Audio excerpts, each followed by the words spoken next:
Bonjour, bienvenue sur Réussir son bac de français grâce à la classe inversée. Nous allons étudier aujourd'hui le dernier jour d'un condamné et voir les 5 points fondamentaux pour réussir vos lectures analytiques.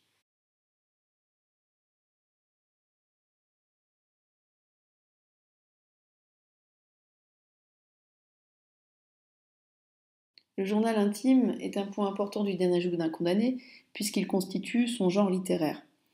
Dans le dernier jour d'un condamné, vous devez être attentif à plusieurs points. Premièrement, ne pas oublier qu'il s'agit d'un récit quotidien. Le journal intime fait partie du genre autobiographique, mais n'est absolument pas un récit rétrospectif. Deuxième point, pensez bien au fait que c'est un journal intime fictif. Et, de ce fait, travaillez l'argumentation et la stratégie argumentative de la persuasion. Hugo écrit ce journal pour convaincre de l'horreur de la peine de mort en faisant s'exprimer un personnage qui est ce condamné à mort. Cela vous amènera à vous questionner sur le véritable destinataire du journal intime, car normalement dans un journal intime, c'est l'auteur lui-même qui est son propre destinataire. Ici, le destinataire véritable n'est autre que le lecteur. Pour terminer sur le journal intime, soyez particulièrement vigilant quant au passage constitué de monologues intérieurs. Les monologues intérieurs font entendre la voix du condamné à mort. On retrouve encore ici une caractéristique éminemment romantique.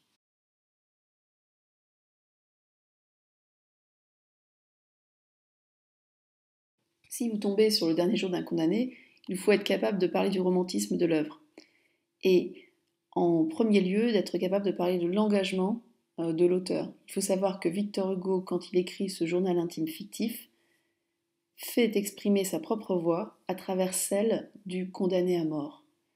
Autre point important pour le baccalauréat, vous devez être capable de parler de l'exaltation des sentiments personnels ainsi que du mal du siècle qui s'exprime encore une fois à travers la voix désespérée de ce condamné à mort qui attend son exécution.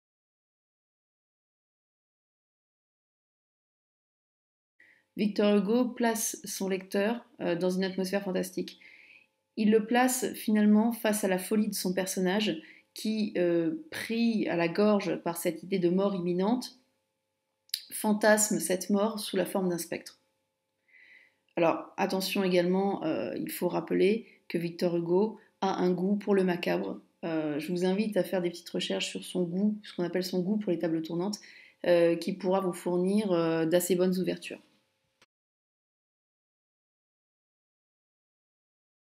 Justice et peine de mort sont les deux thématiques du dernier jour d'un condamné. Soyez attentifs particulièrement à la fin au spectacle de la mort quand a lieu l'exécution du condamné. Il faut savoir que Victor Hugo a été particulièrement ému et choqué d'une exécution capitale en place de grève. Ça, c'est pour le point de vue plutôt spectaculaire du dernier jour d'un condamné. Maintenant, il est évident qu'il y a un côté réaliste dans le dernier jour d'un condamné. Victor Hugo, par les yeux du condamné à mort, veut montrer une justice inique qui broie l'être humain, comme il le remontrera d'ailleurs dans Claude Gueux. Et surtout, pour terminer, ayez toujours en tête pour une ouverture que l'abolition de la peine de mort a eu lieu sous le septennat de François Mitterrand, sous le ministère de Robert Badinter.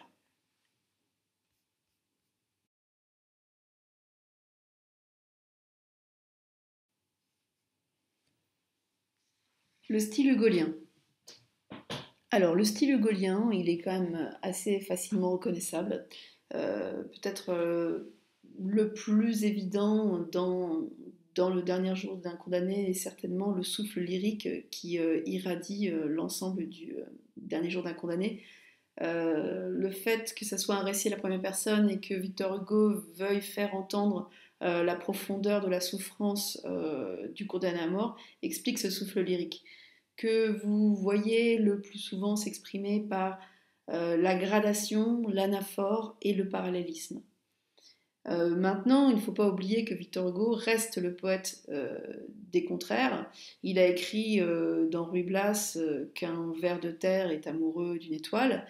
Donc vous retrouverez de toute façon les oxymores et les antithèses chères à ses habitudes. N'oublions pas évidemment, encore une fois, l'atmosphère fantastique dans laquelle est baigné le lecteur et qui, d'un point de vue des figures de style, se matérialise par l'allégorie, la personnification et la métaphore. Voici donc les éléments principaux qu'il ne faut pas rater dans une lecture analytique d'un dernier jour d'un condamné.